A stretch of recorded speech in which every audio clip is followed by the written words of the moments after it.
40 seconds to go. Gillespie will head to the line. Still to come. Isaiah Livers and Michigan are taking on Purdue. But Purdue needs a signature victory. A win over Michigan today on their home court would be nice for the Boilermakers' chances. But Michigan with Teskey and Livers and Simpson, they got some weapons. Big free throws. 1 and 1 for Gillespie.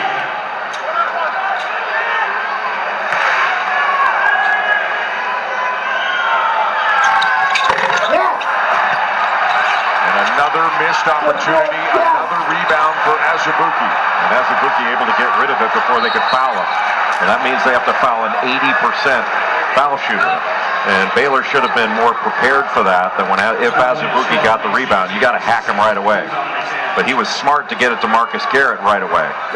Jay Baylor's 8 for 15 at the line, and that includes multiple misses on the front end of a 1-and-1. Yeah, in the first half there was 6 of 11 if I remember right. I mean, that was a big factor. We talked about it going into halftime. And the free throw line, it's one thing to get there, but you got to knock them down when you do.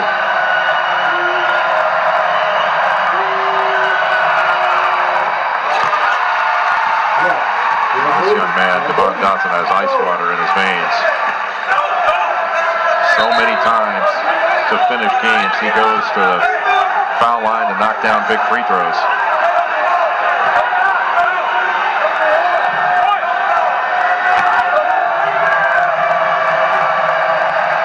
Sophomore who plays like a senior. 2 huge free throws. Boy, how different it could have been had they been able to make more free throws. Had they fouled Azubuike instead of Dotson, now all of a sudden it's 7. Butler! Wow! And Azubuike was right there off that screen. They kicked off Devon Dotson. Azubuike came up to put a hand on it. And Butler got it right over him. That was a big-time shot by Jarrett Butler. And Scott Drew uses his last timeout. 4-point lead, Kansas behind. A sensational effort today from Udoka Azubuike. Well, Baylor has done such a good job on Devon Dotson and Marcus Garrett. That opened up some opportunities, especially in screen roll situations for Udoka Azubuike. He gets angles, and then even if you're between him and the basket, his footwork is so much improved. He was just before setting aside ball screen on an open side, and then rolling up to the basket. If they throw it there, he goes after it. Ball hits the floor first after he dunks it through. Just a big-time performance in every way, shape, and form. 19 rebounds, 3 blocks, 23 points for Udoka Azubuike. He has been the best player on the floor and the most impactful, without question. Has played more than 35 minutes in this game. Let's check in with Holly. Udoka Azubuike has come such a long way, guys. One of his best games ever. But consider this. He came from Delta, Nigeria as a 12-year-old, came to Florida for a better life. His mom wanted him to go to a Christian school at Potter's Home in Florida, partly for the religion, partly for the basketball. He's been here on his own since he was a young man, and he said, I have come so far. I'm proud of myself for what I've been able to do. He has been a resilient kid. He's showing it today. And he should be proud of himself for what he's done on and off the court. A great performance today, but it's not over yet. 26.5, Kansas ball. He here getting a clean inbound and a clean catch for Kansas. Mark Vital going to put pressure on the ball, trying to get almost threw it away. What a bad pass by Vital. Butler, Vital with a reverse. Gillespie shovels it out. Teague for 3.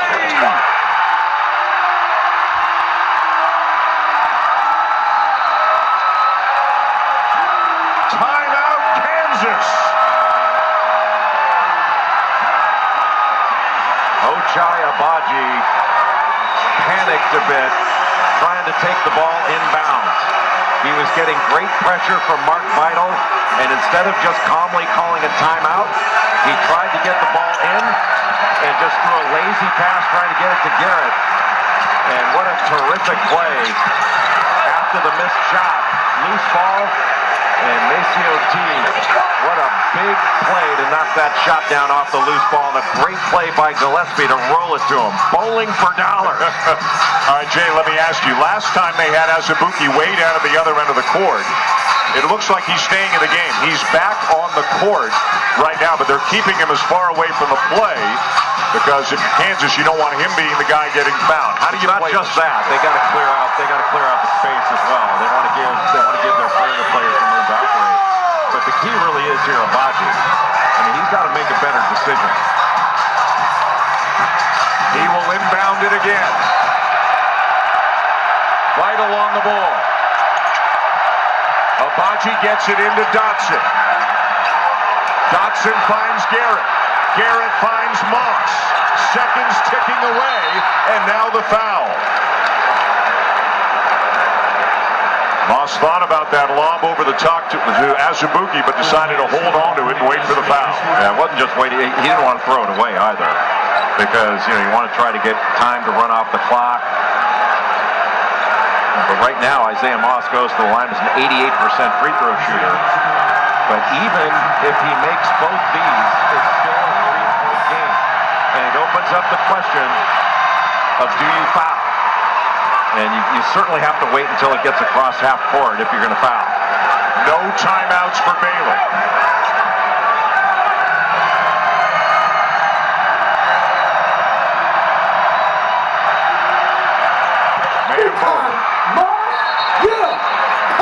Bill Self wants to talk it over, and I think he's going to foul. That once the ball gets across half court, you want to foul once it gets below 5 seconds.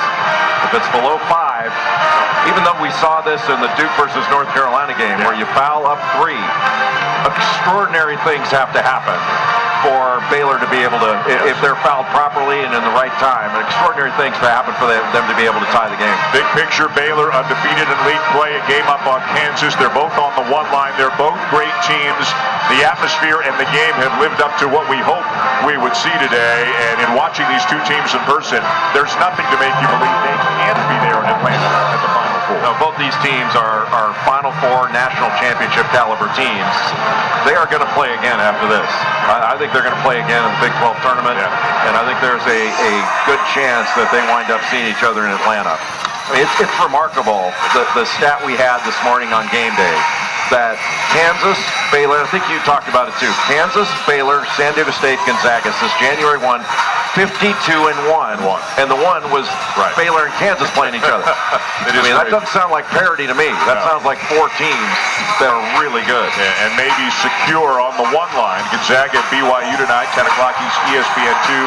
Huge game out west. Let's see how Bill Self decides to play it with 7.9 seconds to go, up by 3. You have to put everybody, stay up to make them go toward the ball. You have to make Baylor go toward their baseline and not catch it going toward Kansas's basket. Bill Self just yelled to his guys, no help, no help. Doesn't want somebody helping on a driver and opening up a 3 for somebody else. Which sounds like they're not going to foul. Buckle up, here we go. Butler to inbound. And maybe the decision is this is such a great offensive rebounding team, you don't want to give them the opportunity to get an offensive board toward the end. Butler, 2 seconds. Just short. Kansas will win it. Boy, what does it take not to foul? But because they're such a good offensive rebounding team, it sounds like that was the calculus. Boy, what a game. Baylor suffers its first defeat since November.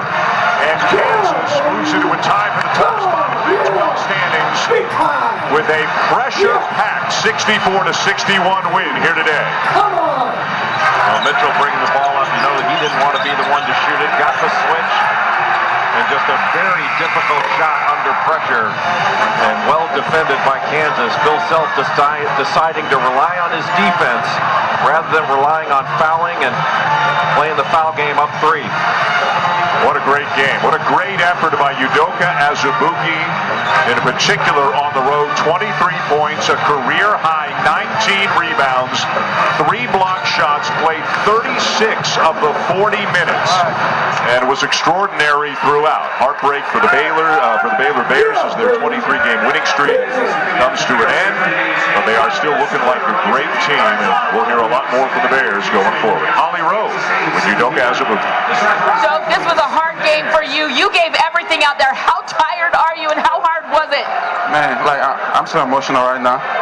Like, I I gave it everything I got over there. You know, a lot of people, like, they look down on me. They think that I can't. I've been through so much. For me to come over here, I help my team, I help my country and everything. It means a lot to me. It really means a lot to me. Glory be to God. You gave so much to your team. When it was close down the stretch, you were getting rebounds, blocking shots.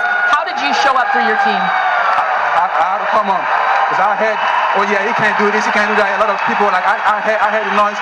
Hey, they say he can't slide his feet. He can't do that. I came over and like, yeah, I got to do this. I got to prove my team, I've got to prove everybody right. Like, yeah, I can really, I'm a big man. I can really move my feet. I can really play defense. You know, my teammate, they did a good job. Everybody did a good job. All glory be to God. Thank you so much, Udoka. Thank you. Holly, thank you. What an effort by Azubuike, and what a big win for Kansas here in Waco today. The final, the Jayhawks 64, the Bears 61. For Jay Billis, Holly Rowe, and our crew, I'm Dan Shulman. Thanks for watching. More action coming your way to West Lafayette. Jason Benetti and Robbie Hummel, take it away. Dan, thank you. That was a whale of a game in the Big 12, which is certainly undecided now. And here at Mackey Arena, the Boilermakers need it as much of any game as they've had all season long.